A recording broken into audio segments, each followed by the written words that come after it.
ನಮಸ್ತೆ ಮಿತ್ರರೇ. ರವಾ ದೋಸೆ ಹೇಳಿದರೆ ಯಾರಿಗೆ ಇಷ್ಟ ಇಲ್ಲ?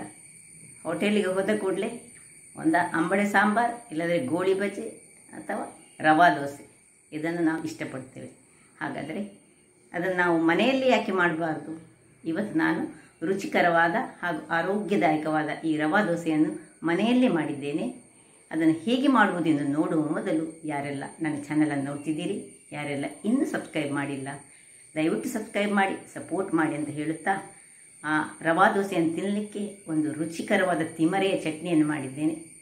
ಹಾಗಾದರೆ ಬನ್ನಿ, ಈ ರುಚಿಕರವಾದ ದೋಸೆ ಹಾಗೂ ಚಟ್ನಿಯನ್ನು ಹೇಗೆ ಮಾಡುವುದು ಎಂದು ನೋಡೋಣ. ಮಿತ್ರರೇ, ಇವತ್ತು ನಾವು ರವಾ ದೋಸೆ ಮಾಡೋಣ. ಬಹಳ ಸುಲಭ ರೀತಿಯಲ್ಲಿ ಕ್ವಿಕ್ಕಾಗಿ ಆಗುವಂತಹದ್ದು, ಇನ್ಸ್ಟೆಂಟಾಗಿ ಮಾಡುವಂತಹದ್ದು. ಒಂದು ಬೌಲು ರವಾ ಅಂದರೆ ಬಾಂಬೆ ರವಾ ಬೇಕು ನಮಗೆ, ಅಥವಾ ಚಿರೋಟಿ ರವಾ ಸಾಕ್ತದೆ. 1 ಚಮಚ ಬೇಸನ್ ಅಂದರೆ ಕಡಲೆ ಹುಡಿ, 1 ಚಮಚ ಗೋಧಿ ಹುಡಿ, 3 ಚಮಚದಷ್ಟು ಅಕ್ಕಿ ಹುಡಿ, 1 ಲೋಟದಷ್ಟು ಕರ್ಡ್ ಬೇಕು ನಮಗೆ. ಇದು ಆಪ್ಷನಲ್, ಬೇಕಿದ್ದರೆ ಸ್ವಲ್ಪ ಹಾಕೊಳ್ಬಹುದು ಮೇಲೆಗೆ, ತೆಂಗಿನ ತುರಿ ಬೇಕಿದ್ರೆ ಮಾತ್ರ. ಮತ್ತೆ ಸ್ವಲ್ಪ ಕೊತ್ತಂಬರಿ ಸೊಪ್ಪು ಮತ್ತು ಈ ಕರಿ ಲೀವ್ಸ್ ಬೇಕು. ಈಗ ಮೊದಲಿಗೆ ನಾವು ಒಂದು ಬೌಲ್ನಲ್ಲಿ ಸ್ವಲ್ಪ ಉಪ್ಪನ್ನು ಹಾಕೊಳ್ಳೋಣ. ಉಪ್ಪನ್ನು ಹಾಕೊಂಡು ನೋಡಿ, ರುಚಿಗೆ ತಕ್ಕಷ್ಟು ಉಪ್ಪು. ನಾನು ಹಿಮಾಲಯದ ಪಿಂಕ್ ಸಾಲ್ಟ್ ಹಾಕ್ಕೊಂಡಿದ್ದೇನೆ. ಇನ್ನು ಮೊದಲಿಗೆ ಈ ರವಾವನ್ನು ಹಾಕೊಳ್ಳೋಣ. 1 ಬೌಲ್ನಷ್ಟು ರವಾವನ್ನು ಸ್ವಲ್ಪ ಉಪ್ಪಿನೊಟ್ಟಿಗೆ ಮಿಕ್ಸ್ ಮಾಡಿಕೊಳ್ಳೋಣ. ಆಮೇಲೆ 1 ಚಮಚದಷ್ಟು ಕಡಲೆಯ ಹುಡಿ ಹಾಕೊಳ್ತಿದ್ದೇನೆ ನಾನು. ಅದನ್ನು ಮಿಕ್ಸ್ ಮಾಡಿಕೊಳ್ಳೋಣ. 1 ಚಮಚದಷ್ಟು ಗೋಧಿ ಹುಡಿಯನ್ನು ಹಾಕೊಳ್ತಿದ್ದೇನೆ. 3 ಚಮಚದಷ್ಟು ಅಕ್ಕಿಯ ಹುಡಿಯನ್ನು ಹಾಕೊಳ್ತಿದ್ದೇನೆ. ಇನ್ನು ಉಪ್ಪಿನೊಟ್ಟಿಗೆ ಇದೆಲ್ಲ ಮಿಕ್ಸ್ ಆದಾಗ ಈ ಕರ್ಡನ್ನು ಇದಕ್ಕೆ ಹಾಕೊಳ್ಳೋಣ. 1 ಲೋಟದಷ್ಟು, ಸಣ್ಣ ಲೋಟದಲ್ಲಿ 1 ಲೋಟ ಕರ್ಡ್ ಎಲ್ಲ ಮಿಕ್ಸ್ ಮಾಡಿಕೊಂಡು, ಇನ್ನು ಎಷ್ಟು ನೀರು ಬೇಕು ಹೇಳಿ ನೋಡ್ಕೊಳ್ಳೋಣ. ನೋಡಿ, 1 ಲೋಟದಷ್ಟು ಹಾಕೊಂಡೆ ಸುರಿಗೆ. ಒಳ್ಳೆ ನೀರು ಮಾಡಿ ಇಟ್ಕೊಳ್ಬೇಕು ಇದನ್ನೀಗ. ಲಮ್ಸ್ ಇಲ್ಲದ ಹಾಗೆ ಕಲರಿಸ್ಕೊಳ್ಳೋಣ. ಕೈಯಲ್ಲಿ ಕಲರಿಸ್ತಿದ್ದೇನೆ ನಾನು.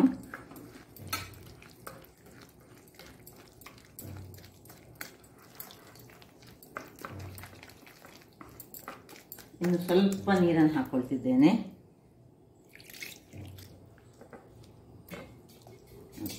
ಇನ್ನು ಇದನ್ನೊಂದು ಅರ್ಧ ಗಂಟೆಗಳ ಕಾಲ ನಾವು ಮುಚ್ಚಿಟ್ಟುಕೊಳ್ಳುವ.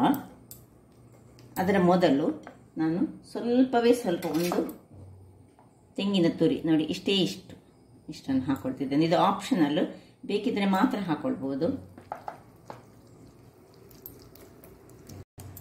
ಈಗ ಮುಚ್ಚಳವನ್ನು ಮುಚ್ಚಿ ಒಂದು ಅರ್ಧ ಗಂಟೆ ಹೀಗೆ ಇಟ್ಕೊಳ್ಳೋಣ. ಬೆಳಿಗ್ಗೆ ಎದ್ದ ಕೂಡಲೇ ಹೀಗೆ ಮಾಡಿ ಇಟ್ಕೊಂಡ್ರೆ ಮತ್ತೊಂದು ಅರ್ಧ ಗಂಟೆ ನಂತರ ದೋಸೆ ಮಾಡಬಹುದು.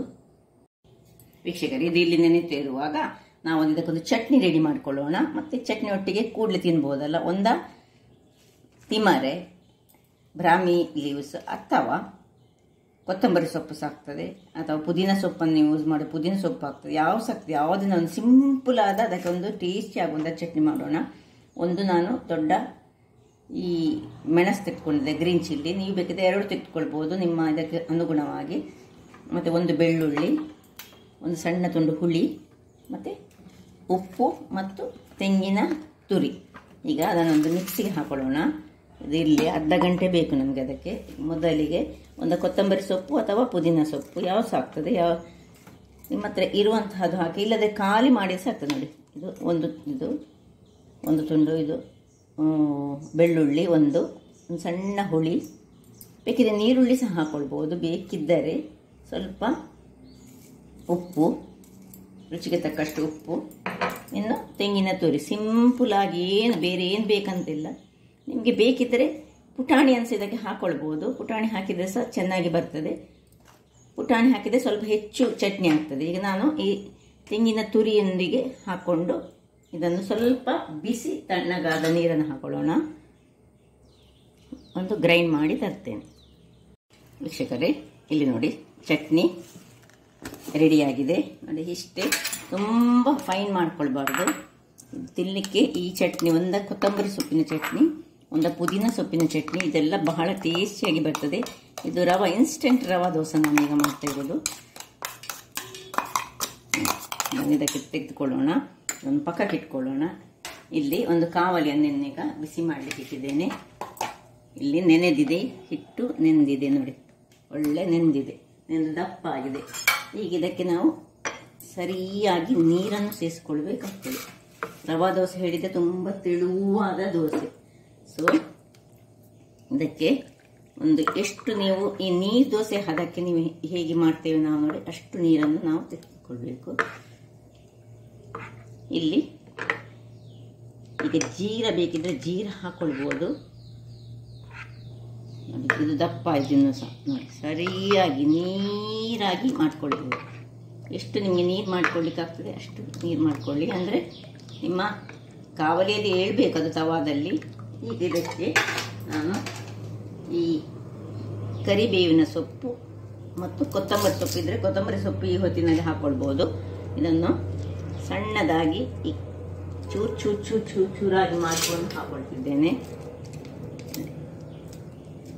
ಎಷ್ಟು ಸಣ್ಣದಾಗಿ ಕತ್ತರಿಸಲಿಕ್ಕೆ ಆಗ್ತದೆ ಅಷ್ಟು ಸಣ್ಣದಾಗಿ ಕತ್ತರಿಸಿ ಹಾಕ್ಕೊಳ್ತೇನೆ. ವೀಕ್ಷಕರೇ ನೋಡಿ, ಕರಿ ಲೀವ್ಸ್ ಕಟ್ ಮಾಡಿ ಆಯ್ತು. ಇನ್ನು ಒಂದು ಸಣ್ಣ ಮೆಣಸನ್ನು ಸಹ ಹಾಗೆ ಸಣ್ಣದಾಗಿ ಹೀಗೆ ಎಷ್ಟು ಸಣ್ಣದಾಗಿ ಚಾಪ್ ಮಾಡಲಿಕ್ಕೆ ಆಗ್ತದೆ ಅಷ್ಟು ಸಣ್ಣದಾಗಿ ಚಾಪ್ ಮಾಡ್ಕೊಳ್ಳೋಣ. ಇಲ್ಲಿ ನೀವು ಕೊತ್ತಂಬರಿ ಸೊಪ್ಪು ಹಾಕ್ಬೋದು, ಶುಂಠಿ ಹಾಕ್ಬೋದು, ಏನು ಬೇಕಿದ್ರೆ ಸಹ ಹಾಕ್ಕೊಳ್ಬೋದು ನೋಡಿ. ಸಣ್ಣದಾಗಿ ಕತ್ತರಿಸಿ ಹಾಕೊಳ್ಳೋಣ. ನೀರುಳ್ಳಿ ಕೆಲವರು ಹಾಕ್ತಾರೆ, ನಾನು ಹಾಕೊಳ್ಳೋದಿಲ್ಲ. ಇನ್ನು ಒಂದು ಚಮಚದಷ್ಟು ಜೀರವನ್ನು ಹೀಗೆ ಮಾಡಿಕೊಂಡು ಹಾಕೊಳ್ಳೋಣ. ಇದೆಲ್ಲ ಆಪ್ಷನಲ್, ಹಾಕದೆ ಸಹ ನಾವು ಮಾಡ್ಕೊಳ್ಬೋದು, ಕಾಲಿಸಿ ಮಾಡ್ಕೊಳ್ಬೋದು. ಇಲ್ಲಿ ನೋಡಿ, ತವಾ ಒಳ್ಳೆ ಕಾದಿದೆ. ತವಾ ಕಾಯುವಾಗ ಅದರ ಮೇಲೆ ಒಂದು ಚಮಚದಷ್ಟು ಎಣ್ಣೆಯನ್ನು ಸ್ಪ್ರೆಡ್ ಮಾಡ್ಕೊಳ್ಳೋಣ. ಸ್ವಲ್ಪ ಸಾಕು, ಗ್ರೀಸ್ ಮಾಡಿಕೊಂಡ್ರೆ ಸಾಕು. ಇನ್ನು ನೋಡಿ, ಇನ್ನೂ ಸಹ ಇದು ಸ್ವಲ್ಪ ನೋಡಿ ದಪ್ಪ ಆಯಿತು. ಇನ್ನು ಸ್ವಲ್ಪ ನೀರು ಹಾಕೊಳ್ಳೋಣ. ಈ ಕನ್ಸಿಸ್ಟೆನ್ಸಿ ಬೇಕು.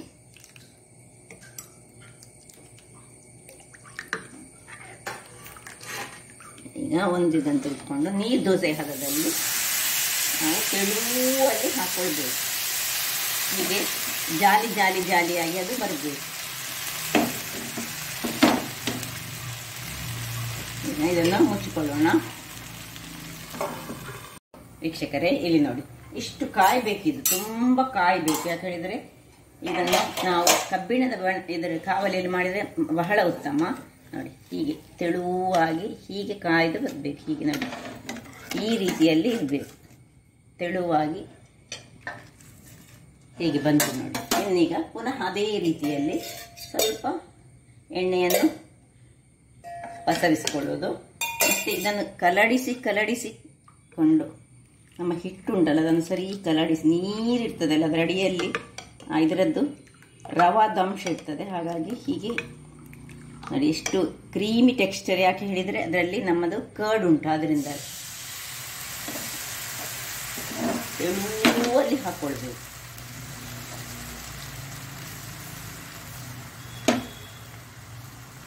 ಇನ್ನು ಮುಚ್ಚಳವನ್ನು ಮುಚ್ಚಿಕೊಂಡು ಕಾಯಿಸ್ಕೊಳ್ಳೋಣ.